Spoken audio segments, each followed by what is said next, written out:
எல்லோரும் சேர்ந்து சிந்தனையோடு அந்த தேவனுடைய வார்த்தையை கேட்போமா?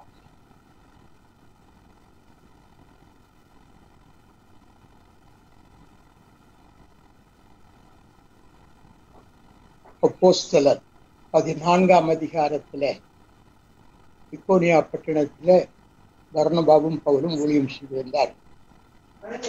அங்கே யூதர்கள் அவர்களுக்கு விரோதமாக எழுப்பினபடினாலே அவர்கள் லிஸ்திராவுக்கு போனார். லிஸ்திரா என்ற ஊர்ல போய் கொண்டிருக்கும் வழியில் கோயில் பக்கத்துல ஒரு மனுஷன் பிறந்தது முதல் சப்பனையான ஒரு மனுஷனை கண்டார்கள். அவனை உற்று பார்த்து அவனுக்குள்ளே ரத்தத்தை விசுவாசம் இருக்கிறத கண்டு நீ காலோல் எழுந்து நில் அப்படின்னு சொன்னாங்க. உடனே வந்துருச்சு. உடனே ஜனங்கள் எல்லாம் நம்ம தேவர்கள் மனுஷரூபத்தில் வந்துட்டாங்கன்னு சொல்லி பர்னபாவுக்கு தூக்கி தரணும், அவளுக்கு மெர்க்குரின்னு பேர் வச்சு இந்த கோயில் பிச்சாரி ஒரு காலையும் மாலையெல்லாம் தூக்கிட்டு வந்து அவங்களுக்கு பூஜை செய்யணும்னு சொல்லி ஒதுப்பாங்க. எவ்வளோ தடுத்து அவங்க விடலை. செய்தி கேள்விப்பட்டு அந்தியோவிலிருந்து இப்படியிலிருந்து சில யூதர்கள் இந்த ஒரு லிஸ்டிலாக வந்து அங்குள்ள ஜனங்களுக்கு போதனை செய்து பவுலை கொல்லணும்னு சொல்லி இழுத்துட்டு போய் கல்லால் எறிஞ்சி அவன் செத்து போனான்னு நினச்சி கீழே விழுந்து கிடந்த பவுலை விட்டுட்டு போயிட்டான். அது நேரத்தில் அவருடைய சீஷர்கள்லாம் அவனை சூழ்ந்திருக்கும் போது அவன் பவுல் எந்திரிச்சு திருப்பியும் போனாங்க. அப்போ அங்கே போய் சீஷர் மனதெல்லாம் திடப்படுத்திட்டு அவர் சொல்றாரு. அப்போ 14:22 சீஷருடைய மனதை திடப்படுத்தி விசுவாசத்திலே நிலைத்திருக்கும்படி அவர்களுக்கு புத்தி சொல்லி நாம் அநேக உத்தரவுகள் வழியால் தேவ ராஜ்யத்திலே பிரவேசிக்க என்று சொன்னார்கள். அதுக்கு பிற்பாடு மற்றவர்களுக்கு சொல்கிறார். நான் அதை ஏன் சொல்கிறேன்னு சொன்னாக்க, உபத்திரவத்தை பற்றி அநேக மக்கள் சரியானபடி சிந்திப்பதில்லை. பிலிப்பியர் 1ஆம் அதிகாரத்தில் 29 வாசிக்கிறோம். நாம் விசுவாசிப்பதற்கு மாத்திரமல்ல, அது நிமித்தமாக பாடுபடுவதற்கும் நமக்கு அருளப்பட்டிருக்கிறது என்று பவுல் எழுதுகிறார். அருளப்பட்டிருக்கிறது பாட்பாடுறோம், அருள் ஏராளமாய் பெய்யும் அப்படின்னு. நீங்க அருள் என்னத்தை நினைக்கிறீங்க? நல்ல நிறைய பணம் வரணும், நல்ல வீடு வரணும், நல்ல சாப்பாடு வரணும், இதைத்தான் அருள் நினைக்கிறீங்க. பவுல் என்ன சொல்கிறாரு? நாம் விசுவாசிக்கிறதுக்கு மாத்திரமல்ல, அந்த விசுவாசத்தினால பாடுகளுக்கும் நாம் பங்குள்ளவர்களாக அதுக்கு ஒரு அருள் வேணும்னு சொல்றாரு. இட்ஸ் எ பிரிவிலேஜ் அப்படின்னு சொல்றாரு. அப்போ நம்முடைய வாழ்க்கையில இந்த உபத்திரவத்தை குறித்து என்ன நினைக்கிறோம் என்பதை குறித்து சில காரியங்களை உங்களுக்கு சொல்லும்படியாக நான் நினைக்கிறேன். 119ஆம் சங்கீதத்துல 67ஆம் வாசகம் சொல்லுகிறது, நான் உபத்திரப்படுவதற்கு முன்பு வழி தப்பி நடந்தேன், இப்பொழுதோ உங்களுடைய வார்த்தையை காத்து நடக்கிறேன் என்று சொல்கிறார். அது மாத்திரமல்ல, 71ஆம் வசனத்தில் சொல்கிறார், நான் உபத்திரவப்பட்டது எனக்கு நல்லது, அதனால் உமது பிரமாணங்களை கற்றுக்கொள்கிறேன், அநேகமாயிரம் பொன்வெள்ளியை பார்க்கிறோம், நீர் விளம்பின வேதமே எனக்கு நலம் என்று சொல்லி முடிக்கிறேன். உபத்திரவப்படுவது நல்லது, அதனால் உமது பிரமாணங்களை கற்றுக்கொள்கிறேன். அருமையானவர்களே, இந்த உபத்திரவங்களின் பாக்கியம் என்னவென்று நம் அநேக சமயத்தில் நினைத்து பார்க்கிறோம். உபத்திரவத்தை தான் ஏன் ஆண்டவரே உபத்திரம் வருது, ஆண்டவரே என்ன விடுவியும், இந்த உபத்திரவத்தை நீக்கு நம்ம ஜெபம் பண்றோமே தவிர உபத்திரவம் வேணும்னு சொல்லல. ரோமர்ல சொல்றாரு, உபத்திரவம் பொறுமையும், பொறுமை பரீட்சை நம்பிக்கை கடந்து போய் உபத்திரவம் இல்லாம நம்ம இதுவெல்லாம் அடைய முடியாது. தேவன் நமக்கு கொடுக்குற உபத்திரவம் நம்ம மேல உள்ள கோபத்தால இல்லை, நம்ம பரிசுத்தமாகுதலுக்கு உபத்திரவத்தின் புகையிலே உங்களை நான் சந்தித்தேன் என்று சொல்றேன். அப்போ உபத்திரவம் என்ற இடத்துலதான் அநேக மக்கள் ஏற்றுக்கொண்டாங்க. கஷ்டத்துல இருக்கிறவங்க, சூசைட் பண்ண போவோம், தற்கொலை பண்ணி கொல்லப்படுவங்க, இப்படிப்பட்ட மனுஷனுடைய சாட்சியெல்லாம் கேட்கும்போது அவர்கள் எப்போது ஆண்டவரை ஏற்றுக்கொண்டாங்கன்னா, உபத்திரவத்தில் இருக்கும்போது ஆண்டவருடைய வசனங்களை சொன்ன பிரசங்கியாருடைய வார்த்தைகளை கேட்டு அந்த வார்த்தைகளை விசுவாசம் வைத்து அதன் மூலமாக தங்கள் வாழ்க்கையிலே அவர்கள் ஆசீர்வாதத்தை பெற்றதை நாம் பார்க்கிறோம். அநேக மக்களுக்கு யாருக்கு உபத்திரவம் இல்லாம இருந்தது. சாது சுந்தர சிங் எவ்வளவு பெரிய பக்திமான், அப்ப அவருக்கெல்லாம் உபத்திரவம் வராமையா இருந்தது. எத்தனை உபத்திரவங்கள் பட்டிருக்கிறார். இப்படி பரிசுத்தவர்கள் அப்போஸ்தலர்களை யார் உபத்திரவம் இருந்தாங்க, இதெல்லாம் நம்ம யோசித்து பார்க்க வேண்டும். அதே மாதிரி நமக்கு 1 தெசலோனிக்கர் 3ஆம் அதிகாரம் 3ஆம் வசனத்துல இப்படிப்பட்ட உபத்திரவங்களை சகிக்க நாம் நியமிக்கப்பட்டிருக்கிறோம் என்று நீங்கள் அறிந்திருக்கிறீர்களே என்று சொல்கிறார். இப்படிப்பட்ட உபத்திரவங்களை சகிக்க நாம் நியமிக்கப்பட்டிருக்கிறோம், அதுக்காக நியமித்திருக்கிறார். நம்ம ஆண்டவருடைய சமூகத்துல எப்போதும் நன்மையான காரியங்களையே நம்ம வேண்டிக் கொண்டிருக்கோம். சில சமயத்துல உத்தரவுகளுக்கும் கொடுத்திருக்கிறார். உத்தரவுகள் வரும்போது ஆரம்ப காலத்துல தைரியமா எதிர்கொண்டு வெற்றி கண்டவர் விசுவாசத்துல ஆரம்ப காலத்துல ஒரு சில உபத்திரவங்களை எதிர்த்து வெற்றி கொண்டவங்க இருக்கிறாங்க. ஆனா போக போக உபத்திரவம் கொஞ்சம் அதிகமாகும் போது அவர்கள் சோர்ந்து போய் பலவீனம் அடைந்து விசுவாசத்தை விட்டு விடுகிறார். ஏன்னா அடிக்கடி என்னடா சும்மா உபத்திரவம் வருது அப்படின்ட்டு நம்பிக்கை குறைஞ்சிடும், விசுவாசம் குறைஞ்சிடும்.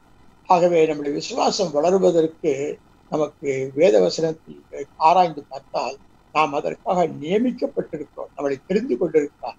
உபத்திரவத்திற்கு இயேசு கிறிஸ்துவை பிதா உலகத்துக்கு அனுப்பின நோக்கம் என்ன? அவர் மரிக்கவும், பாடுபட்டு மரிக்கவும், சிலுவையில் அறையுண்டு அவர் 3ஆம் நாள் எழுந்திருக்கும் வேண்டும். அவருக்கு நியமிக்கப்பட்டது. அவர் சொன்னார், பிதாவே என்னுடைய சித்தத்தின்படி அல்ல, இந்த பாத்திரம் நீங்க போனால் நீங்கட்டும், ஆனால் உங்களுடைய சித்தத்தின்படியே நான் செய்ய ஆயத்தமாயிருக்கிறேன் என்று சொல்லி அந்த உபத்திரவத்துக்கு தன்னை மனமுவிந்து ஒப்புக் கொடுத்தார். இதெல்லாம் சிந்தித்து பார்க்க வேண்டும். ஆனால் என்னுடைய வாழ்க்கையிலே உபத்திரவங்கள் வரும்போது ஆண்டவருடைய வசனங்களை நாம் சற்று சிந்தித்து பார்க்கிறோம். நாம் உபத்திரவங்கள் நமக்கு எப்படி உபயோகமா இருக்குதுன்னா, முதலாவது தாவீது சொன்னது மாதிரி பிரமாணங்களை கற்றுக்கொள்ள உபத்திரவம் நமக்கு அவசியம் தேவை. நான் வழிதப்பி நடந்த போதே 9 பிரமாணங்களை கற்றுக்கொள்ளவில்லை, உபத்திரவத்தில் தான் கற்றுக்கொண்டேன் என்று சொல்லுகிறார். பிரமாணங்களை கற்றுக்கொள்ள. இரண்டாவது பரிசுத்தப்பட. சாதாரணமாக தங்கம் மண்ணுக்குள்ள இருக்கு, பூமிக்குள்ள மண்ணுக்குள்ள இருக்கு. மனுஷன் அதை அறிஞ்சு சுரமம் தோண்டி அங்கிருந்து மண்ணு பாறைகள் எல்லாம் வெட்டி கொண்டு வர்றாங்க. அங்க தனியா கட்டி கட்டி அங்க இருக்கு கலந்து இதெல்லாம் கொண்டு அங்க ஒரு பெரிய உலையில ஒன்று போடுவாங்க. அதுல இரும்பு உலக்க மாதிரி பெரிய பெரிய உலக்கம் இருக்கு. அதெல்லாம் டப்படப்பட்ட அது இடிச்சு இதெல்லாம் தூளாயிடும். தூளான உடனே அப்படியே அந்த தூள்கள் எல்லாம் இன்னொரு கொப்பரையில போய் விடும். அங்க சில ஆசிட் அமிலங்கள் எல்லாம் ஊற்றி கொதிக்க விடுறாங்க. அது அந்த கசடு அழுக்கு இதெல்லாத்தையும் ஒரு பக்கம் நீக்கிடும். அப்புறம் தங்க தண்ணி மட்டும் தனியா நிற்கும். அந்த தங்க தண்ணிய கொதிக்க வைப்பாங்க, ஆண்டாவில கொண்டு போய் கொதிக்க வைப்பாங்க. அப்ப கொதிக்கும் போது நாங்கெல்லாம் அதை பார்த்துக்கிட்டே போனோம். ஒரு விளக்கம் சொல்லிக்கிட்டே வந்தாரு. அது கொதிச்சுட்டு இருக்கும்போது நான் அவசரப்பட்டவர்கிட்ட கேட்டேன், இது எப்பயா கட்டி தங்கமா மாற்றுவீங்க அப்படின்னு கேட்டேன். அது இன்னும் நல்லா கொதிக்கணும். அதுதான் தலைப்புடன் கொதிக்குது, இதுக்கு மேல என்ன கொதிக்கணும் இல்ல, அது கொதிக்கும் போது அதுல எங்க முகம் தெரியணும், அது வரைக்கும் கொதிக்க விடுவோம் அப்படின்னாரு. அப்ப அப்படி கொதிக்க விட்ட பிற்பாடுதான் அந்த தங்கத்தை வார்ப்பிடங்கள்ல வார்ப்பித்து கட்டி கட்டியா பிஸ்கட் கேட்டா தங்கத்தை எடுத்தாங்க. அந்த தங்கத்தை நம்ம கொண்டு நகை செய்யணும்னு ஒரு பொற்பொருளர்கிட்ட கொடுப்போம். அவர் என்ன பண்றாரு, அதை திரும்பியும் நெருப்புல போட்டு காய்ச்சி உருக்கி கம்பியா இழுத்து பின்னி அடி அடிச்சு கசிக்கு நொறுக்கி கடைசியில ஒரு தோப்பாட்டில் போட்டு கழுவி அதை தேய்னி தேய்ச்சிட்டு கற்பெல்லாம் நீக்கி அதை நல்லா கொண்டுலாக்கி தவிட்டுல போட்டு எடுத்து ஒரு சிவப்பு பேப்பர் வச்சு கொடுத்தாங்க. ஆஹா என்ன அழகா இருக்குன்னு சொல்லி கற்க மாட்டேன். சாதாரணமாக இருந்த பூமி மண்ணோடு மண்ணா கல்லோடு கல்லா இருந்த தங்கம் புடமிடப்பட்ட பிற்பாடுதான் பொன்னாக விளங்கு சொல்லலையா, அவர் என்னை புடமிட்ட நான் பொன்னாக விளங்க வேண்டும். புடமிடாவிட்டால் நம்முடைய விசுவாசத்தை நாம் அறிந்து கொள்ள முடியாது. புடமிடப்பட்ட விசுவாசம் அழிந்து போகிற பொன் அக்கினினாலே பரிசுத்திக்கப்படும். அதை பார்க்கலும் விலையேற பெற்ற உங்கள் விசுவாசம் படும் பொழுது எங்கள் கடைசி நாளிலே கர்த்தருக்கு மகிமையாக எழுப்பியிருக்கிறது. 1 பேதுரு 1:7 வாசிக்கிறோம். அருமையானவர்களே, சாட்சியாய் பரிசுத்தப்பட மட்டுமல்ல, நம் சாட்சியாயிருக்க உபத்திரவம். இத்தனை உபத்திரவத்திலையும் அவங்க ஒரே பிடிவாதமா இருக்கிறாங்க பாருங்க. எங்களுக்கு ஒரு பாஸ்டர் இருந்தாரு. அந்த பாஸ்டருக்கு ஒரு அம்மா, அந்த அம்மா சக்கரை வியாதி உள்ளவங்க. அவங்களுக்கு திடீர்னு சொல்லி முகத்துல சிறு பருக்கள் அது வேதனையால அது பருக்கள் எல்லாம் வாங்கி முகம் வீங்கி இந்த கண்ணு மூக்கெல்லாம் எங்க இருக்குன்னு தெரியாது, பந்து மாதிரி முகம் வீங்கி போகும். ஒண்ணுங்கிட்டே உட்கார்ந்துருப்பாங்க. நான் அவங்க சபையில விசுவாசியா இருக்கும்போது ஒரு நாள் கேட்டேன், ஏமா உங்க மகன் நட்ஸா இருக்காங்களே, இதுக்கெல்லாம் நீங்க வைத்து பண்ணிக்கலாமே, ஏமா அப்படி கஷ்டப்படுறீங்கன்னு சொன்னா, எல்லாம் உனக்கு தான்ப்பா, அப்படி உனக்காக தான் சொன்னேன். எனக்காக நீங்க ஏமா அப்படி கஷ்டப்படுறீங்கன்னா, நான் இவ்வளவு கஷ்டத்திலையும் நான் ஆண்டவரை நம்பி இருக்கிறேனே, இதை பார்த்து நீயும் பிற்காலத்துல வாழணும்னு சொல்லி உனக்கு சாட்சியா இருக்க நான் இப்படி கஷ்டப்படுறேன் அப்படின்னா.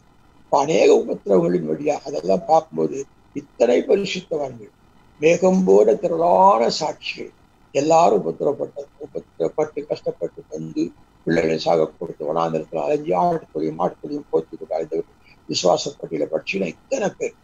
பேர் சொல்லப்படாதவருடைய பேரெல்லாம் அதில் காணப்படுகிறது. அப்படிப்பட்ட ஒரு இது சாட்சியா இருப்பதற்கு உதவி செய்கிறது. சாட்சியா இருக்கவும், அது மட்டுமல்ல சில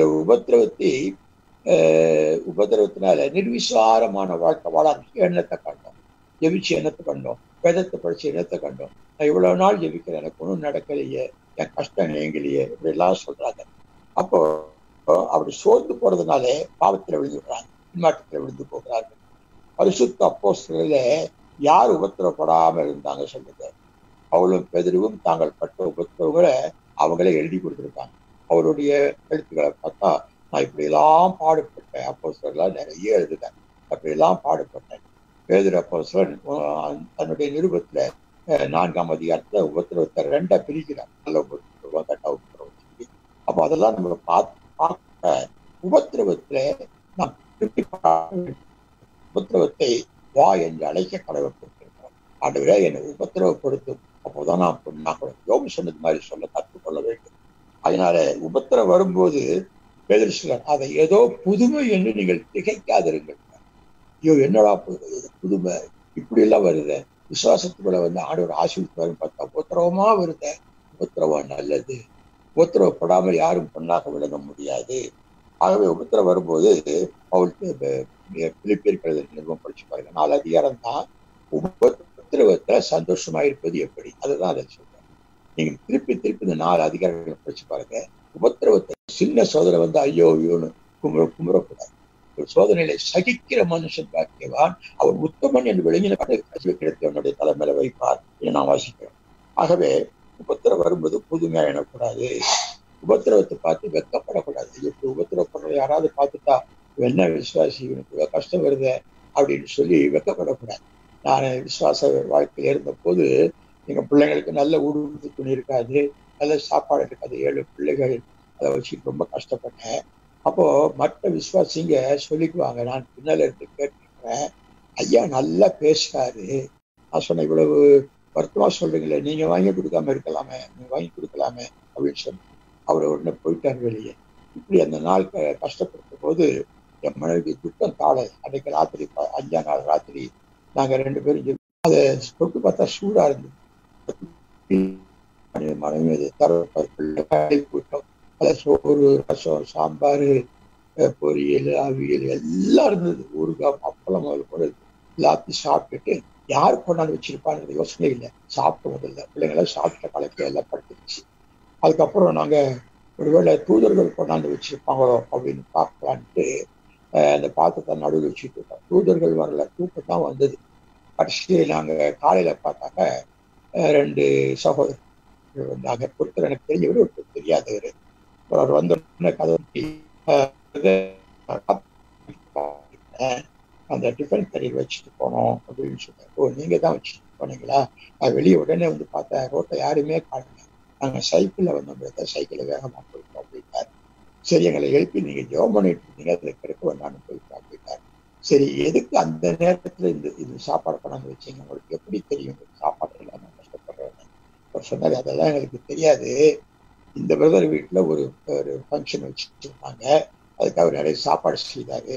கடைசியா ஃபங்க்ஷன் கேன்சல்னு சொல்லிட்டாங்க. இவ்வளவு சாப்பாடை என்ன பண்ணுறதுன்னு அவங்க யோசிச்சுட்டு இருக்கும் போது நான் தான் சொன்ன மாதிரி சாத்துல பக்கமும் இருக்கு, அவங்க ரொம்ப எப்போதும் ஏழ்மை நிலையில இருக்கிறாங்க, இதை கொண்டு போய் கொடுப்பான்னு சொன்னாங்க. அதனால தான் கொண்டாந்து வச்சோம் அப்படின்னு சொன்னாங்க. அவங்க பாத்திரத்தை வாங்கிட்டு போயிட்டாங்க. அதுக்கப்புறம் எங்க மனைவி என்ன பார்த்து கேட்டாங்க, யாருடைய ஃபங்க்ஷனும் நிறுத்தி நமக்கு ஆண்டவர் சாப்பாடு கொண்டு கொடுக்குறாரு அப்படின்னா ஒவ்வொரு நேரமும் யாருக்காவது ஃபங்க்ஷன் எடுத்து தான் கொண்டாந்து கொடுப்பாரா அப்படின்ட்டு ஒரு கேள்வி கேட்டார். அப்படி அல்ல, இது நமக்கு சோதனை, இந்த பரீட்சையில நம்ம பாஸ் பண்ணிட்டோம், அதனால இனி நமக்கு இந்த பசி என்பது இருக்காது, நீ கண்டிப்பாக இதை நீ தைரியமா. அடுத்த நாள் காலையில எங்களுக்கு ஒரு மணி ஆர்டர் வந்தது. இந்த மணி ஆர்டர் நாக்பூர் என்ற ஊர்ல இருந்து, வட இந்தியாவில இருந்து வந்தது.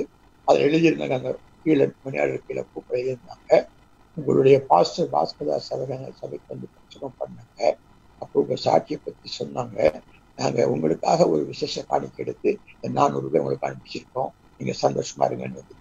அந்த 400 ரூபாய்க்கு போய் மொத்தம் ரொக்கம் கொடுத்து சமையல் சாப்பாடு சாமான்களை வாங்கிட்டு வந்து சமைச்சு சாப்பிட்டோம். அதுல இருந்து இது வரைக்கும் கடன் வாங்காம வேளா வேலைக்கு சாப்பிடும்.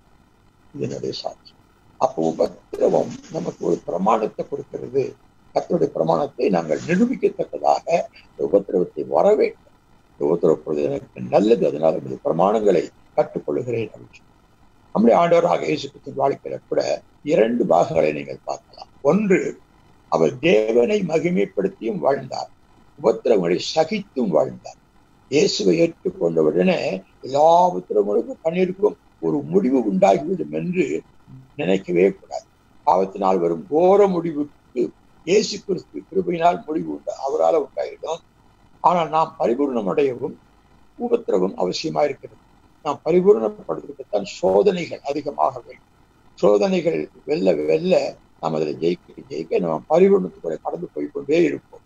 ரட்சிப்புக்கு மட்டும் கிறிஸ்துவை ஏற்றுக்கொள்ளக்கூடாது. பிலிப்பியர் நிச்சயமா சொல்லியிருக்கிறார். விசுவாசிக்கிறதுக்கு மாத்திரமல்ல, அவர் நிமித்தமாய் பாடுபடுவதற்கு உங்களுக்கு அருளப்பட்டிருக்கிறது.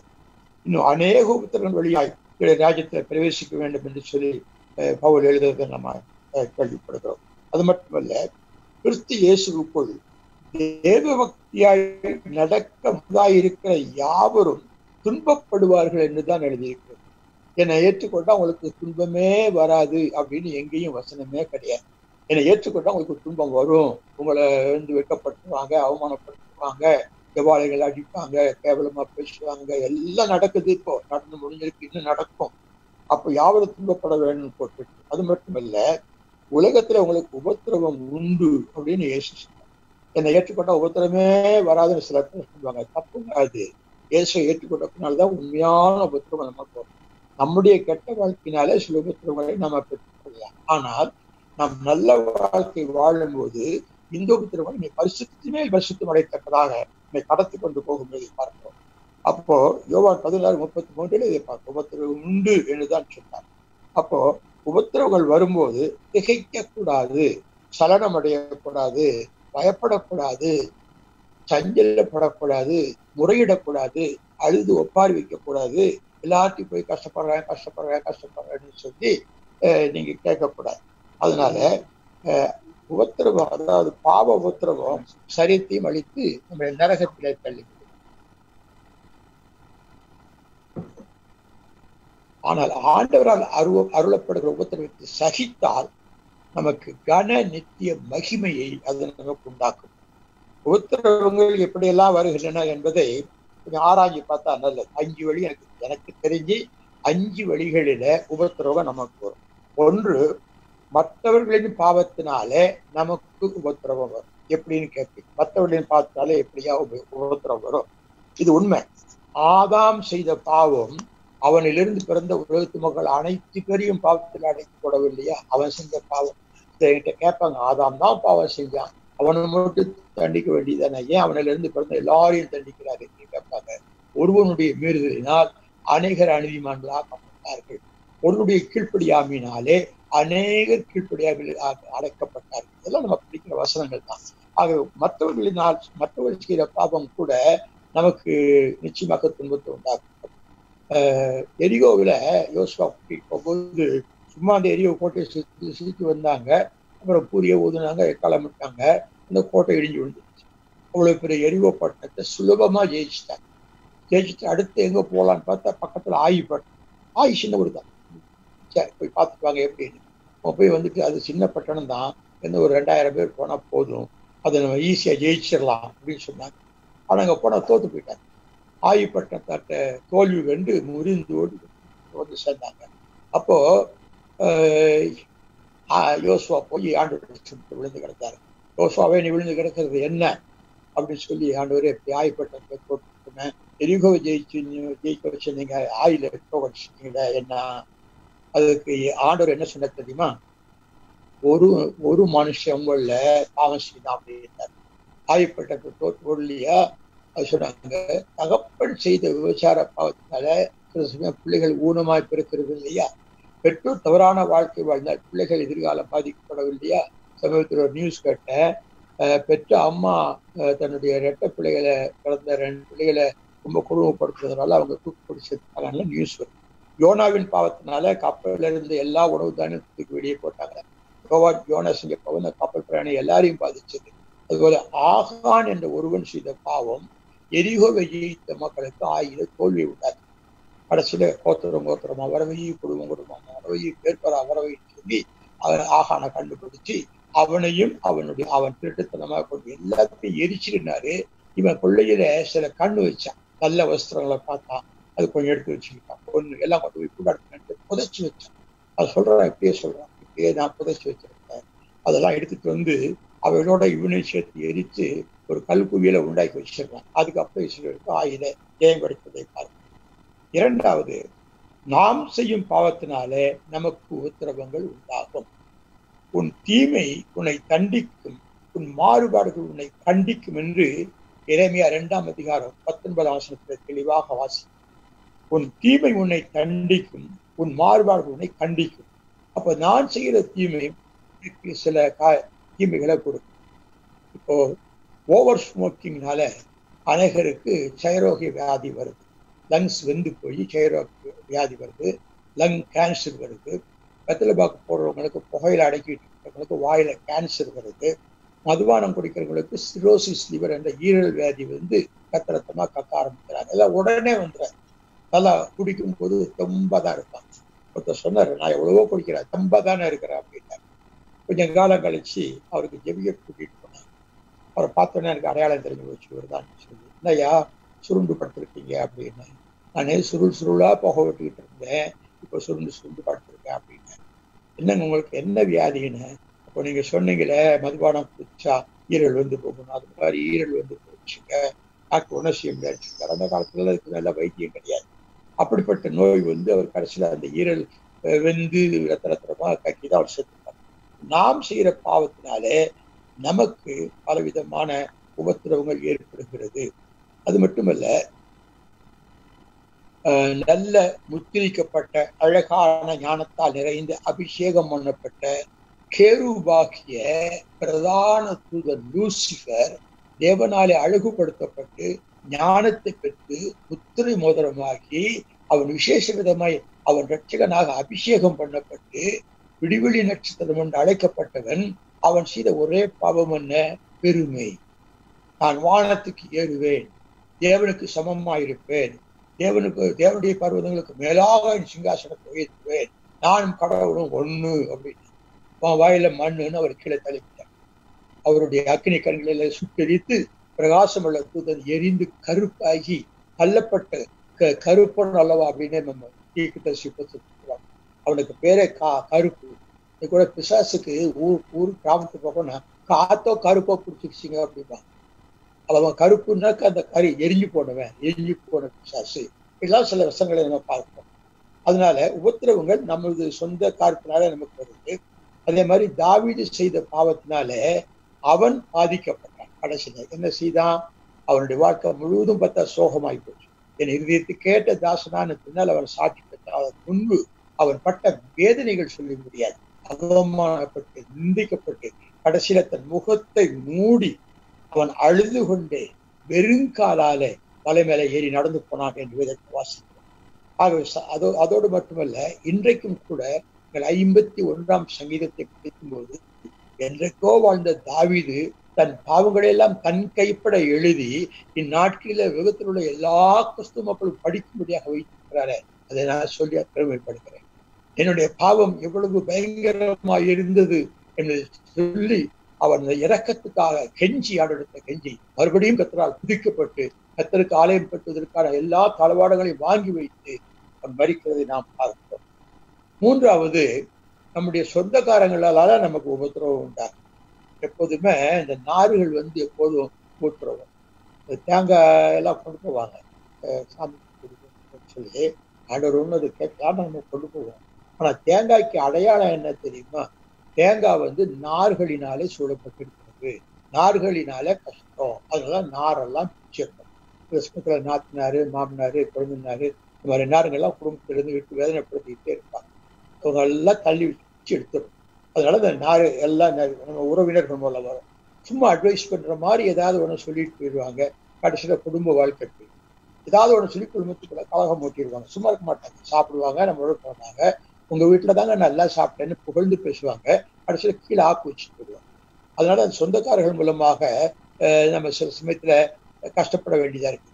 மாம்சத்துக்குரியவர்கள் ஆவிக்குரியவர்களை பற்றி பகைப்பாங்க. ஆவிக்குரியவங்களோட மாம்சத்துக்குரியவங்க இருக்காங்க, நம்மளுக்கு என்னங்க இப்படிலாம் இருக்கிறீங்க, இப்படிதான் உலகத்துல எல்லாரும் வாடுறாங்களா அப்படின்னு சொல்லி நம்மளை கேலி பண்ணுவாங்க, கிண்டல் பண்ணுவாங்க, எதிர்த்து சொல்லுவாங்க. ஆனா அந்த குணப்பட்ட பெற்றோருக்கு குணப்படாத பெற்றோர்கள் இடர்களா இருப்பாங்க. குணப்பட்ட திருமண தம்பதிகளுக்கு குணப்படாத தம்பதிகள் இடர்களா இருப்பாங்க. ஆனா மற்றவர்கள் மூலமாக, உறவினர் மூலமாக கூட நமக்கு சில உபத்திரவம் வரும். அதனாலதான் ஆண்டவர் வேதவசனம் சொல்லிட்டு, கல்யாணம்னா புருஷன் தன் மனைவியோட சேர்ந்து தனி குடித்தம் போயிருங்க அப்படின்னா, அப்பப்போ போய் பார்த்துக்கோங்க, அம்மா அப்பாவை பார்த்துக்கோங்க, உதவி செய்யுங்க, சிநேகிதர் அல்லது சகோதர சகோதரி வீட்டுக்கு கூப்பிடுங்க, நீங்க அவங்க வீட்டுக்கு போக்குவரத்துமா இருக்க, வீட்டுல பெருமிட்டா வச்சுக்கிட்டீங்கன்னா உங்களுக்கு உபத்திரவம். அதனால வேலையில போற ஓனம் பிடிச்சி மடியில கட்டப்படும். அந்த மாதிரி அந்த ஆர்டர் சொல்லியிருக்காரு, நீங்க தனிப்பட வாழுங்கன்னு சொல்லி. 4வது, இல்லாத மனுஷரால் நமக்கு உபத்திரவம் உண்டு. தீமையை விரும்புகிறவர்கள் நன்மை செய்கிறவர்களை உபத்திரப்படுத்துவாங்க. போய் ஒரு இடத்துல நின்று பிரச்சனை பண்ணிட்டு இருக்கா, மதுபானம் குடிக்காதீங்க, அதான் தீமைன்னு சொல்லி பேசும்போது அந்த இடத்துல ஒரு மதுபானம் குடிக்கிறவன் இருப்பான். அவன் கண்ணீரோட முன்னுக்கு வந்து நிற்பான் இந்த கூட்டத்துல. அப்போ அந்த ஊர்ல குடிக்கார நகரம் வந்து எங்களெல்லாம் திட்டான், ஏன் அப்படி எங்க ஆட்களெல்லாம் நீங்க இழுக்கிறீங்க அப்படின்னு சொல்லி. நானே இந்த குடிக்கடி எல்லாம் விட்டு சூதாட்டத்தெல்லாம் விட்டுட்டு மணந்துருவின போது என் ஃப்ரெண்ட்ஸ் என்ன சொன்னாங்க தெரியுமா, ஏன்டா இப்படி கெட்டு போயிட்டேன், நான் கெட்டு போன இதெல்லாம் சொல்லுது, நான் நல்லவனால ஏன்டா இப்படி கெட்டு போயிட்டேன், அதாவது அவங்களாம் நல்லவங்களாம், நான் கெட்டு போயிட்டேன். இதெல்லாம் பரியாசம் பண்ணுவாங்க. ஆஃபீஸ்க்கு போனா சில பேர் எந்திரிச்சுன்னு விஷா வாங்க அப்படின்பாங்க. நான் அதுக்காக வெக்கப்பட மாட்டேன். உடனே அவங்க தலையில கையை வச்சு ஜெபம் பண்ணுவேன். காரணம் பிஷப் எல்லாரும் தலையில கை வச்சு ஜெபம் பண்ணுவார்னு சொல்லுவேன். அதுக்கப்புறம் எவனும் பக்கத்துல வர மாட்டான். கொல்லாத மனுஷர்களினால நமக்கு உபத்திரவம் உண்டு. 5வது, சாத்தான் மூலமாக நமக்கு உபத்திரவம். யோபுக்கு சாத்தான் நேராக அவன் உபத்திரவம் கொடுக்கவில்லை. ஆண்டவர்கிட்ட கேட்காம யோபு தொட முடியாதவனால சாத்தானை பார்த்து, நீ எங்க இருந்து வருகிறாய், எனக்கு சொந்தமான பூமியில சுத்திட்டு வர்றேன் அப்படின்னு. அங்க என் தாஸ் ஆண்டவருக்கு ரொம்ப நம்பிக்கை யோபு மேல. எனக்கு தாஸ் ஒருத்தக்கிறான் தெரியுமா, அவனை பார்த்தாயா, உத்தமன் சன்மா இருக்கா அப்படி தேவனுக்கு எல்லாம் சொன்னார். அவன சொன்னா, அது என்ன நீங்க நல்லா கொடுத்து வச்சிருக்கீங்க, பிள்ளைங்க 7 இருக்குது, வேலைக்காரங்க இருக்கிறாங்க, வயல்வெளி இருக்குது, தானியம் இருக்குது, உழவு முடியும், ஆடு மாடு எல்லாம் இருக்குது, அதனால அவன் அப்படி இருக்கான். நீ வேணா அதெல்லாம் அழிச்சுப்பாரு. சாத்தாவை ஒரே நாள் எல்லாத்தையும் அழிச்சுட்டான். அப்பவும் யோபாவை என்ன சொன்னான், பதறியாகிலும் தன் உதட்டினால் பாவம் செய்யவில்லை. மனைவி வந்து சொல்றான், தேவனை தூஷித்து ஜீவனை விடுன்னு சொல்லியிருக்கலாம், ஏன் அதுக்கு முன்னால தேவனை தூஷிக்கிறோம்? பிசாசுக்கு நம்முடைய வாயினாலே தேவனை தூஷிக்க வைக்க வேண்டும் என்று ஆசை. அவன் உதட்டினாலும் பதறியாகிலும் உதட்டினால் பாவம் செய்யவில்லை என்று கொண்டான். அவன் பிசாசு நமக்கு நேரடியாக ஒருத்தர் செய்ய மாட்டான். அந்த பிசாசு எது பெருமை இருந்தால் கொள்ளப்படும். தாவீதுக்கு தன் ராஜ்யத்தை பற்றி பெரிய ராஜ்யத்தை தாவீது மூலமாக உண்டாக்கினார் இஸ்ரவேலருக்கு. அப்போ தாவீதுக்கு ஒரு ஆசை வந்துடுச்சு, தேசத்தில் உள்ள ஜனங்கள்லாம் எவ்வளவு பேர் எண்ணிட்டுவான்னு சேனாதிபதி ஆண்டான். சேனாதிபதி சொல்ற நல்ல மனுஷன், வேண்டாங்க உங்களுக்கு இதோட அதிகமா ஜனங்களை தருவாரு, என்னெல்லாம் வேண்டாம், இதெல்லாம் நீங்க போய் எண்ணிட்டு. அதுக்கு முன்னாடி ஒரு வசனம் பார்த்தீங்களா, தாவீது ஜனங்களை எண்ணும்படிக்கு பிசாசானவன் அவனை ஏவினான். பிசாசு ஏவிதான் அதை செய்கிறான். பிறர் பிசாசின் ஏவுதல தேவ ஏவுதலாக நினைப்பாங்க, இவங்கள் அறிவின் ஏதுவாக நினைப்பாங்க. பிசாசன தரமான வழிக்கு கொண்டிருக்கிறோம். அதனால உபத்திரவத்தை அதை பயப்படாதபடி, பாவம் என்று அதை நினைக்காதபடிக்கு பாக்கியம் என்று நினைக்கிறது. ஆகவே உபத்திரவம் நம்ம இன்னொன்னு உபத்திரவம் எப்படி எல்லாம் உண்டாகுது அப்படின்னு பார்த்தோம். அப்போ உபத்திரவம் நமக்கு என்ன பலன் செய்யும்? உபத்திரவம் இருந்தா உபத்திரவம் வேணும்னு சொல்றீங்களே, உபத்திரவத்தினால என்ன நன்மை அப்படின்னு ஒரு கேள்வி வரும். உபத்திரவம் தேவனுக்கு நம்ம யார் என்று வெளிப்படுத்துகிறோம். உபத்திரவம் தேவனுக்கு நம்ம யார் என்று, அத்திமரம் துளிர் விடாமல் போனாலும், திராட்சை செடியிலே பழம் உண்டாகாமல் போனாலும், ஒளிவு மரம் பலனற்று போனாலும், வயல்களிலே தானியம் இல்லாமல் போனாலும், கிடையிலே ஆட்டு மந்தைகள் இல்லாமல் போனாலும், தொழுவத்திலே மாடு இல்லாமல் போனாலும், ஆபத்து கர்த்தருக்குள் மகிழ்ச்சியா இருப்பான் என்று ஆண்டவருக்கு தெரியும். அதனாலதான் எழுதி வச்சிருக்கார். அவன் சகிக்கக்கூடியவர், என்னை மகிமைப்படுத்தக்கூடியவர் என்று நம்பி அவனுக்கு இப்படிப்பட்ட உத்தரவுகளை கொடுக்கிறார். அது மட்டுமல்ல, ஒரே நாளில் தன்னுடைய மிருக ஜீவன்களின் வயலின் அறிவிடை பிறந்த பிள்ளைகள் எல்லாரும் எடுக்கப்பட்டாலும் 10,000 தன் உதட்டினாலே யோபு பாவம் செய்ய மாட்டான் என்று ஆண்டவருக்கு தெரியும். தெரிஞ்சுதான் கொடுத்திருக்கிறார். யோசேப்பு தன்னோடு சயனிக்கும்படி போத்திபாரின் மனைவி அவனை துன்பப்படுத்தின பொழுது அவன் பிடிச்சிருந்த துணியை கூட விட்டுட்டு ஓடிப்பிட்டான் என்று இப்படி உன்னை தவிர எனக்கு உன்னுடைய எஜமான் உட்படுத்தாத காரியம் இல்லை, அப்படிப்பட்ட நிலையை என்ன வச்சிருக்கிறாரு. இப்படி இருக்க நாம் போத்திபாருக்கு விரோதமாய் பாவம் செய்வது எப்படி என்று யோசிப்பு சொல்லல, நான் தேவனுக்கு விரோதமாய் பாவம் செய்வது எப்படி என்று தான். அவன் தேவனுக்கு விரோதமாய் பாவம் செய்யக்கூடாது என்ற ஒரு வலிமையான உள்ளம் யோசேப்புக்கு இருந்ததுனாலே கர்த்தர் அவனுக்கு அந்த சோதனையை கொடுக்க மாட்டான். சோதனையை ஜெயிக்கிறவன் தான் பாக்கியவான். அப்ப நமக்கு சோதனை வரும்போது அதை ஜெயிக்கக்கூடிய வழிகளை பாருங்கள்.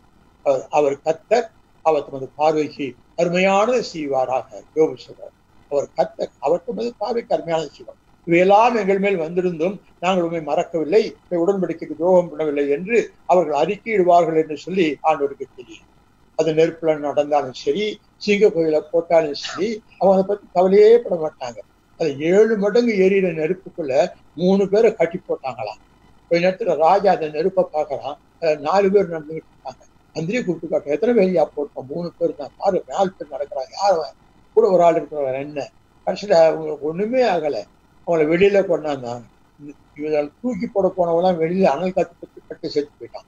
உள்ள கடந்தவங்க வெளியில போயிட்டாங்க. அவங்க முடி கூட கருகல, துணி கூட எரியல, அப்படி வந்தாங்க எல்லாரும். அப்போ அவங்க சொன்னாங்க, எங்கள் தேவன் எங்களை விடுவிப்பார். அது ஒரு நம்பிக்கை. எங்கள் கண்டிப்பாக அவர் எங்களை காப்பாற்றுவார். 2வது நம்பிக்கை. 3வது, அவர் காப்பாற்றாவிட்டாலும் அவர் மேலதான் நாங்க நம்பிக்கையா இருப்போம். இந்த சிலையை பணிந்து கொள்ள மாட்டோம். மரணமே வந்தாலும் இந்த விக்கிரகத்தை தொழுது கொள்ள மாட்டோம் என்ற 3 பேருக்கு தெரியும் என்று ஆண்டவருக்கு தெரிந்துதான் இந்த அக்கினி சிலுவைக்குள்ள கொடுத்தார். தானியேல் எவ்வளவு பெரிய ஞானி. தானியேலுக்கு முன்பாக யாரும் இல்லை. அந்த ராஜா எல்லாரையும் கூப்பிட்டு இவன் வணங்குற கடவுள் தான் உண்மையான கடவுள் என்று சொல்லி அறிக்கை செய்கிறார். எப்படியாவது ஒன்று ஒழிக்கணும்னு சொல்லி அங்கே உள்ளவங்க பிரயாசப்பட்டு ஒரு நாள் ராஜா ரகசியம் போய் ஒரு பொச்சில ஒன்று செஞ்சு வைக்கணும், எல்லாரும் அதை கும்பிடணும்னு ஒரு சத்தம் போடுங்க, கும்பிடாதவங்க எல்லாம் சிங்கக்கபில போடும். சரி ரைட் அப்படின்ட்டாரு. கடைசியில தாவீது இப்படி சுத்தி போய் கடைசியில பார்த்தாங்க. அவரு எப்போதும் போல தானியேல் தன்னுடைய மேல மெத்தையில ஜன்னலை திறந்து வச்சுக்கிட்டு மேற்க நோக்கி யோகம் பண்ணிட்டு இருந்தார். உடனே போய் சொன்னாங்க, ராஜாவே ஒரு கஷ்டம் செய்யறான், யார் அவன் அப்படின்னு. தானியேல்னு சொன்னார். ரொம்ப துக்கமா போச்சு. கடைசியில சொல்லிட்டுமே, எழுதி கொடுத்துட்டோமே, முத்திர சீல் வச்சுட்டோமே, சரி கொண்டு சிங்கக்கவியில போடுவார். ஆனா அன்னைக்கு ராத்திரி அவன் சாப்பிடல, பாட்டுகள் இல்லை, இசைக்கீதங்கள் கேட்கல, வரல, அப்படியே உட்கார்ந்துட்டு தானியேலே நினைச்சுட்டு இருந்தான் ராஜா. காலையில தானியேலே உன் தேவன் உன்னை என்னன்னா, சிங்கக்கவிக்குள்ள போட்டா உள்ள 5-6 சிங்கம் இருக்குது, ஒரு தானியேல் தான் விழுந்திருக்கான். அது எப்படி சாதாரண இருப்பான்? போகும்போது தானியேலே நீ உயிரோடு இருக்கிற அப்படின்னு, நான் உனக்கும் தேவனுக்கும் துரோகம் பண்ணல அப்படின்னு, வெளியே எழுங்க அப்படின்னா வெளியே தானியேல் எடுத்தாச்சு. இவங்க மேல கப்தாவி பிடிச்சிட்டான்.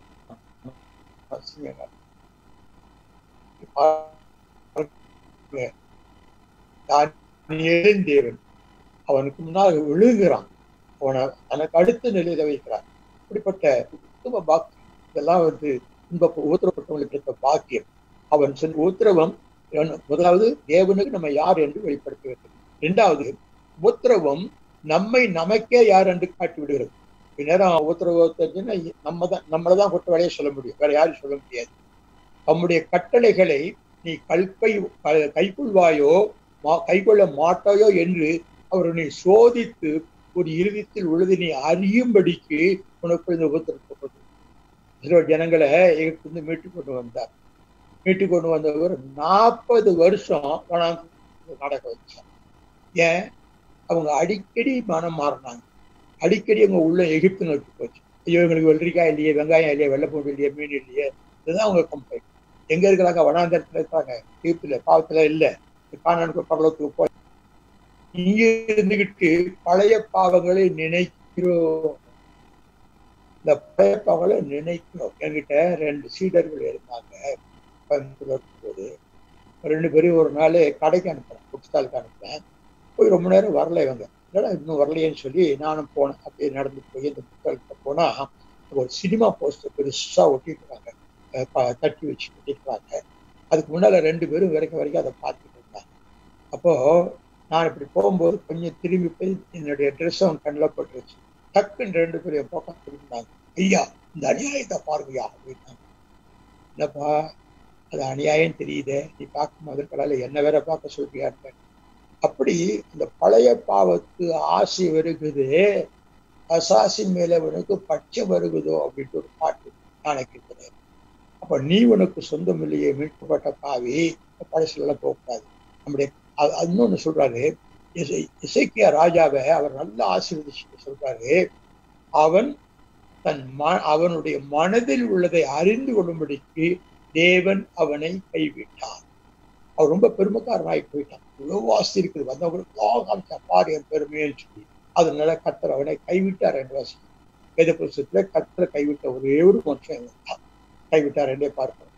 ஆக அவர் இருதயத்தில் உள்ள எல்லாவற்றையும் 2 நாளாகவும் 32 வசனம் 31 வசனத்துல 32 அதிகாரத்துல 31 தேவன் அவனை கைவிட்டார் என்றே இருக்கிறது. அப்போ எகிப்திற்கு வாதம் வந்த போது இஸ்ரவேலர்கள் அல்லேலூயா பிரைஸ் தி லார்ட் கத்திருப்பாங்க இல்லையா? தங்களுக்கு வாதம் வந்த போது ஐயோ ஏனாண்டவரே எப்படி செய்யுது, ஏனாண்டவரே எப்படி செய்யுது முறையிடுவாங்க. அப்படித்தான் இந்த இஸ்ரவேல் ஜனங்கள் நடந்து கொண்டாங்க. அதனால நம்மையே நமக்கு யார் என்று காண்பிக்கக்கூடியது உபத்திரவம். 3வது, உபத்திரவங்கள் நம் மூலம் தேவனை மற்றவர்களுக்கு வெளிப்படுத்துகிறது. நம்முடைய உபத்திரவத்தை கொண்டு அந்த உபத்திரவம் மற்றவர்களுக்கு நீர்தான் தேவன் என்பதை வெளிப்படுத்துகிறது. நம்ம வாழ்க்கையில சேவான் உபத்திரப்பட்ட போது சேவனை கல்லடிச்சு கொள்றாங்க. நல்ல ஒரு வாலிபன் முழங்கால் போட்டு ஜெபம் பண்றான். அவங்களுக்கு ஒரு நல்ல பரிசுரம் பண்ணிட்டு அவங்க எல்லாம் கடைசியில கல்லெடுத்து அவங்க மேல கடைசியவனை கல்லெடுத்து அடிக்கிறாங்க. இந்த கொல்ல ஓடுறவங்கெல்லாம் அவங்க அங்கேயே கழட்டி இந்த பவுல் பாதத்துல வச்சுட்டு போறாங்க, பாத்துக்கோ அப்படின்னு சொல்லிட்டு. அவங்களுடைய சட்ட துணிமணிகளை பார்க்கறதுக்கு தான் நின்னான். ஆனா இத்தனை பேரும் கல்லறிஞ்சு சேவனை கொல்லும்போது அவன் மரணத்தை எட்டி பார்த்து தேவ பிரசன்னத்தை கழி சொன்ன போது அப்பொழுதே பவுல் உள்ளத்துல ஒரு அடி விழுந்தது. அவனுடைய மரணம், ஸ்தேபானுடைய மரணம், அந்த இயேசுவை வனாந்தரத்தை அவங்க யோபா பக்கத்துல போகும்போது போற வழியில இயேசு கிறிஸ்துவனுக்கு ஒளியில தென்பட்டான். விழுந்தான். விழுந்தவன கேட்ட முதல் கேள்வி தெரியுமா, ஆண்டவரே நீர் யார் அப்படின்னு. ஆண்டவர்னா யோகோவா தான் அவனுக்கு தெரியும். ஆனா இது புதுசா இருக்குது, ஒளியா இருக்குது, நீர் யார் அப்படின்னு கேட்டான். யாரும் போய் டாக்டர் நீங்க யாருன்னு கேட்க மாட்டாங்க, வாத்தியாரே நீங்க யாருன்னு கேட்க மாட்டாங்க. தெரிஞ்சது ஆண்டவர் ஒருத்தர் இருக்காருன்னு தெரியும், ஆனா யாருன்னு தெரியாம இருந்து. ஆண்டவரே நீர் யார், அவர் என்ன சொன்னார் தெரியுமா, முள்ளில் உதைக்கிறது உனக்கு கடினமா. இதை சொன்ன உடனே அவனுக்கு ஞாபகம் வந்திருக்கும், நம்ம முள்ள உதைக்கிறோமே, இன்னைக்கு சேவானா கொள்ளும்போது பார்த்துட்டு இருந்தோமே, அப்ப இவர் தான் அந்த இயேசு போல இருக்குதுன்னு சொல்லிட்டு அடுத்த கேள்வி என்ன தெரியுமா, இது யாருன்னு கேட்ட அடுத்த கேள்வி, நான் என்ன செய்ய சித்தமாயிருக்கிறேன். அப்படியே சரண்டர் ஆகும். நான் என்ன சித்தம், உடனே திங்கக்கிழமை தசி செவ்வாய்க்கிழமை தசி டைன் கொடுக்கலாம் ஆண்டவர், நீ போ அப்பப்போ சொல்லுவேன், நீ போ அப்பப்போ நம்ம சொல்லுவேன். அவன் போற இடமெல்லாம் கத்தரவனுக்கு நின்று ஒரு அடிப்பட்டு கிடக்கிறாரு, தயங்கி கிடக்கிறாரு. கத்தர் பக்கத்துல நின்றுட்டு இந்த பட்டணத்துல தைரியமா பேசு, எனக்கு இன்னும் அநேக மக்கள் இங்க இருக்காங்க அப்படின்னு சொன்னாரு. ஆனா தான் நேர்மை சொல்லியிருப்பேன், அடி வாங்கறது யாராட நீங்க பாட்டு பேச சொல்றீங்களே, அடி வாங்கறது யாரு. அப்போ அப்படித்தான் நம்ம மனுஷங்க நினைக்கிறது. நம்முடைய உபத்திரவம் அநேக மக்கள் ரட்சிப்புக்கு ஏதுவா இருக்கிறது. இயேசுவின் விழாவில ஒரு 110 இருக்கிறார், ரத்தமும் தண்ணீர் வந்தது. அந்த காட்சியை பார்த்து இவர் மெய்யான தேவகுமாருக்கு 110 ஒப்புக்கொண்டார். ஒரு ரோம போர் சேவகன் 110 கேப்டன் இயேசு ஏற்றுக்கொண்டிருக்க அவர் விழாவிலே வடிந்த ரத்தம் சாட்சியாக அவருடைய உபத்திரவம் அவனுக்கு ஒரு மனசை மாத்து. அதே மட்டுமல்ல, பக்கத்துல இருந்த கல்ல 2 கல்லை அடிச்சிருக்காங்க. ஒரு கல்லை அந்த போர் வீரர்கள் யூதர்கள் நிக்கிற பக்கம் அடிக்கப்பட்டிருக்கான். அவன் சொல்றதெல்லாம் அவன் கேட்டு அவங்க மாதிரி இவனும் இயேசு நின்றுச்சான், பரிகாசம் பண்ணான். இந்த பக்கத்துல இயேசுடைய தாய் யோவான் போற சிஸ்டர்கள் அதெல்லாம் மரியாதை இவங்க எல்லாம் கூடியிருக்கிறாங்க. ஐயோ நீங்க எப்படி செஞ்சீங்களே, அப்படி செஞ்சீங்களே, இவ்வளவு பேருக்கு கண் பார்வை தெரிஞ்சதே, சோமாக்கிலே சொல்லி சோமாக்க சொல்லி எழுதிருப்பாங்க. அப்போ இந்த கலை நினைச்சிருப்பான், இவர் சாதாரண மனுஷன் இல்லை, எல்லாம் செஞ்சிருந்தா ஒரு பெரிய ஆளா இருக்கணும். இப்படி பார்த்தான், ஒரு தலைக்கு மேல ஒண்ணு எழுதி வச்சுருந்தாங்க, யூதருடைய ராஜா அப்படின்னு எழுதியிருந்தது. இவர் ராஜா, ஒரு ராஜ்யம் இருக்கு, மகிமை நிறைந்த தேவன் இப்படி சொல்லிட்டு, ஆண்டவரே நீர் உமது ராஜ்யத்துல வரும்போது என்னை பத்தி நினைச்சுக்கணும். இவனுக்கு கேட்க வச்சது எது? இயேசு உபத்திரவம். இயேசுப்பட்ட உபத்திரவங்கள் அவர் மகிமையின் ராஜாவாக கண்டால், அந்த ராஜாவை ராஜ்யத்துல வரும்போது என்னையும் அவர் அண்ணன் வரும்போது இல்லை, இப்பவே வான்னு கூட்டிட்டு போயிட்டார். இன்றைக்கு என்னுடனே கூட நீ பரதேசத்துக்கு போயிட்டார். இப்போ நீங்க பாருங்க, உபத்திரவம் நம் மூலம் தேவனை மற்றவர்களுக்கு வெளிப்படுத்துகிறது. அதனால உபத்திரவப்படுவதை பார்த்து மற்றவர்கள் சாட்சி பெறுகிறார். அவர்லாம் அப்படி இருந்திருக்கிறார், நம்மளும் அப்படி இருப்போம் என்ன ஒரு விசுவாசம் அவர்களுக்குள்ளே வருது. 4வது, உபத்திரவம் நம்ம கொல்லாத வழியிலிருந்து நம்மளை திருப்பும்.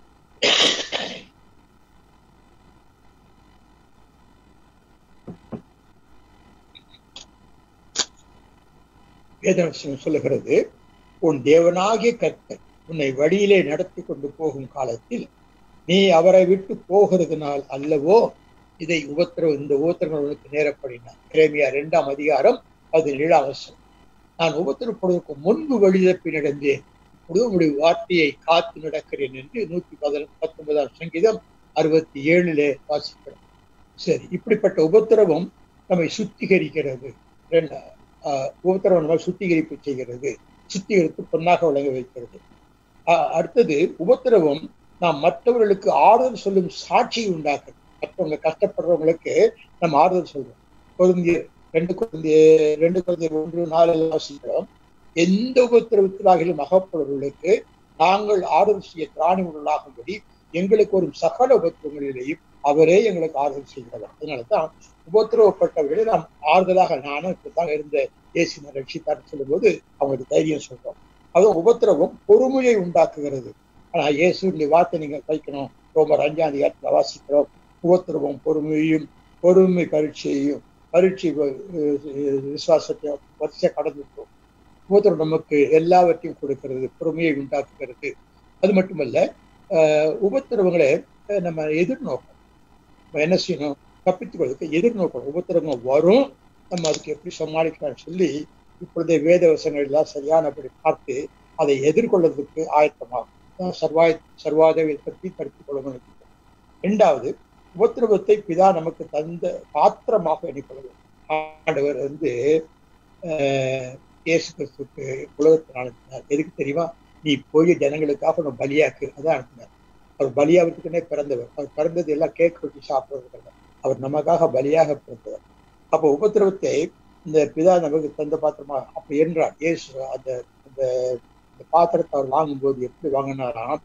ஒரு பழைய காலத்து ஒரு போதகர் ஐயா, ஸ்டீஃபன் அவருக்கு பேரு, அவர் சொல்றாரு, புண்ணியன் இவர் யாரோ வீழ் ஜெபிக்கும் புருஷன் சஞ்சலம் யாதோன்னு பாடிட்டு கடைசியில என் சித்தம் அல்ல என்கிறார், இதாவே உன் சுத்தமாக என்று சொல்லுகிறார்.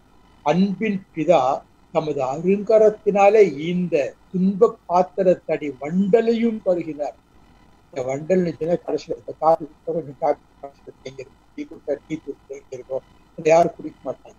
ஆனா வண்டல் சொன்னா அடியில செட்டில்மெண்டா இருக்கும், அதை கூட இயேசு கிறிஸ்து பருகினார்.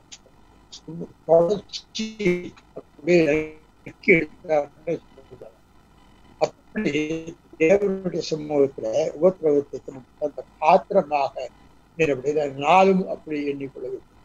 அதுக்கப்புறம் நியாய தீர்ப்பு செய்யறவருக்கு நம்ம ஒப்புவித்து வருவோம். ஆண்டவரே, நீங்க தான் நியாய தீர்ப்பு, நியாயாதிபதி, எனக்கு நியாயம் தெரியாது, நீங்க நியாயம் செய்யுங்க.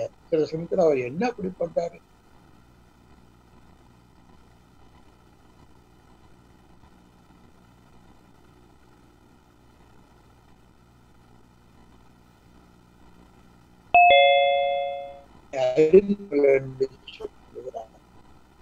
நான்காவது, இந்த உலக உபத்திரவங்களை மறுமைக்குரிய வாழ்வுடன் பார்ப்போம். இப்போ உபத்திரவப்பட்டால் இங்கே நம்ம சமாதானமா இருப்போம்.